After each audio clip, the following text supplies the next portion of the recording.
ముందుగా అనుకున్న ప్రకారం ఆగస్టు 15న రిలీజ్ అవ్వాల్సిన ఈ మూవీని డిసెంబర్ 6న ప్రేక్షకుల ముందుకు తీసుకొస్తామని తెలిపింది. అయితే పవన్ కళ్యాణ్ కు ఆయన అభిమానులకు భయపడే పుష్ప 2 రిలీజ్ ను వాయిదా వేసినట్లుగా సోషల్ మీడియాలో గుసగుసలు వినిపిస్తున్నాయి.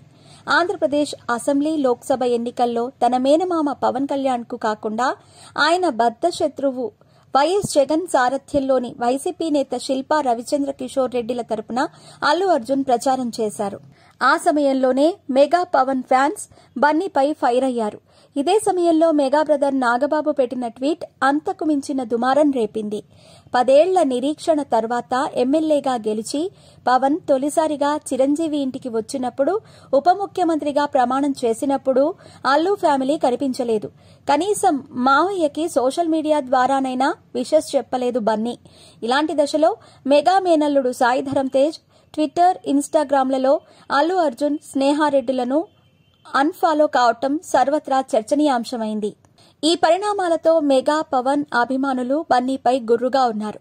గతంలో చెప్పను బ్రదర్ అంటూ బన్నీ అన్న ఒక్క మాటతో ఆయన నటించిన ఓ సినిమాపై కసి తీర్చుకున్నారు అభిమానులు. పైగా సినీ పరిశ్రమను, తమ అభిమాన హీరోలను తాడేపల్లి ప్యాలెస్ లో జగన్ దారుణంగా అవమానించారని మిగిలిన ఫ్యాన్స్ కసితో రగిలిపోతున్నారు. అలాంటిది అల్లు అర్జున్ వైసీపీ తరపున ప్రచారానికి వెళ్లటమేంటని ఆ రోజునే పెదవి విరిచారు. ఇంతటి విపత్కర పరిస్థితుల్లో పుష్ప 2ని దించితే తాము తీవ్రంగా నష్టపోవాల్సి వస్తుందని దర్శక నిర్మాతలు భావించే సినిమాను వాయిదా వేశారని పుకార్లు చక్కర్లు కొడుతున్నాయి. అయితే పుష్ప 2ని ఆపివేయటానికి దారితీసిన కారణాలపై సంచలన వ్యాఖ్యలు చేశారు పుష్ప 1 మూవీకి ప్రొడక్షన్ బాయ్. ఆయన పోస్ట్ చేసిన ఓ వీడియో సోషల్ మీడియాలో వైరల్ అవుతోంది. ప్రస్తుత పరిస్థితులతో దర్శకుడు సుకుమార్ సైతం ఎంతో ఆందోళన చెందుతున్నారని చెప్పారు. పుష్ప సిరీస్ లో కీలక పాత్ర పోషించిన ఓ నటుడు సినిమా వాయిదాల మీద వాయిదా పడటంతో ఎంతో ఇబ్బంది పడుతున్నారని తెలిపాడు. సినిమా వాయిదా పడటంతో అతని డేట్స్ పై ప్రభావం చూపుతుందని పేర్కొన్నాడు.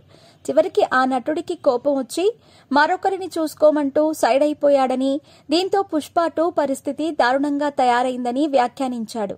జరిగిందేదో జరిగింది. అల్లు అర్జున్ చిరంజీవి దగ్గరికి వెళ్లి క్షమించమని అడిగితే ఆయన ఖచ్చితంగా మన్నిస్తారని, ఎందుకంటే చిరంజీవికి క్షమాగుణం ఉందని అతను అన్నాడు.